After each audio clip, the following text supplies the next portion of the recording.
Le jury remet une mention spéciale à la municipalité de Saint-Stanislas pour la transformation de l'ancienne église Saint-Stanislas en centre multifonctionnel au clocher. Depuis plusieurs années, la municipalité de Saint-Stanislas n'avait plus aucun service. On n'avait plus de lieu de rassemblement. Il y a plusieurs années, même l'école a fermé, on n'avait plus de caisse populaire, on n'a plus de bureau de poste. Mais on a dit, là, faut faire quelque chose pour réussir à se réunir aussi et à jaser. Puis ça faisait un bout de temps qu'on parlait de l'église, qu'on voulait peut-être ramasser l'église, on manquait d'espace. Puis on avait déjà commencé à louer un espace en arrière de l'église pour faire un centre de conditionnement il y a quelques années. Fait qu'on louait un espace, on disait, il y aurait peut-être autre chose à faire avec ça. De un, on a deux questions à se poser. La fabrique a une question à poser à ses paroissiens, puis la municipalité a une question à poser à ses citoyens. Même si c'est les mêmes personnes, c'est pas pareil. Est-ce que vous acceptez qu'on vende l'église à la municipalité? Si ça a été positif, à 100 %. L'architecte qui a été retenu, c'était Éric Pinchot, architecte de Chicoutimi. Avec la rencontre d'architectes, on a expliqué tout ce qu'on avait besoin.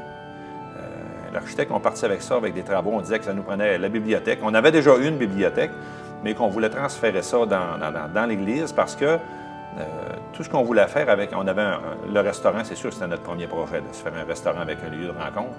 Mais on disait, il faut greffer autre chose que ça, parce que juste le restaurant, c'est pas viable non plus. Il faut vraiment créer un achalandage dans l'église pour faire virer notre restaurant. On le savait que le mur d'escalade, c'était viable, on pouvait avoir ça. On avait déjà le centre de conditionnement qu'on avait. Et éventuellement, il y avait peut-être une épicerie qu'on regardait, une petite épicerie communautaire qu'on regardait un peu dans le décor, mais ça on ne l'avait pas fait tout de suite. On voulait garder le cachet de l'église. On voulait quand même que quand le monde rentre, même s'il y a un restaurant avec une bibliothèque, un mur d'escalade, quand le monde rentre, il rentre dans l'église de la municipalité.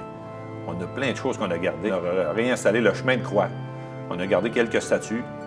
Il y a un impact sur le compte de taxes, mais quand même assez minime.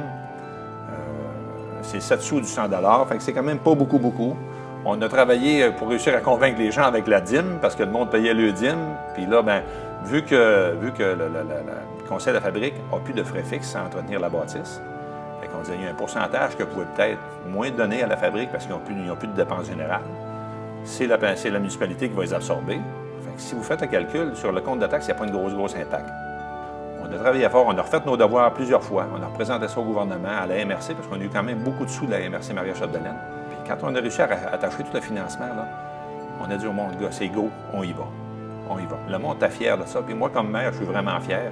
Là, on est recommencé, le monde se parle, le monde est recommencé à se parler dans le village. Le monde vient de se rencontrer, vient de prendre un café, il vient de dîner avec nous ici au village. Ça a redynamisé notre village, ce projet-là. Le jury, conscient des nombreux défis auxquels les petites communautés sont confrontées, félicite les efforts réalisés par la municipalité de Saint-Stanislas pour la réalisation d'un projet qui a su répondre aux besoins de ses résidents. Les interventions légères ont permis de maximiser la réutilisation du lieu, alors que le choix des usages s'est effectué à partir d'un processus de consultation publique. En raison de l'initiative, la mobilisation et la créativité présentes dans le projet, le jury a décidé de remettre la mention spéciale à tous les acteurs qui ont ravivé l'esprit de communauté à l'intérieur de l'ancienne église Saint-Stanislas.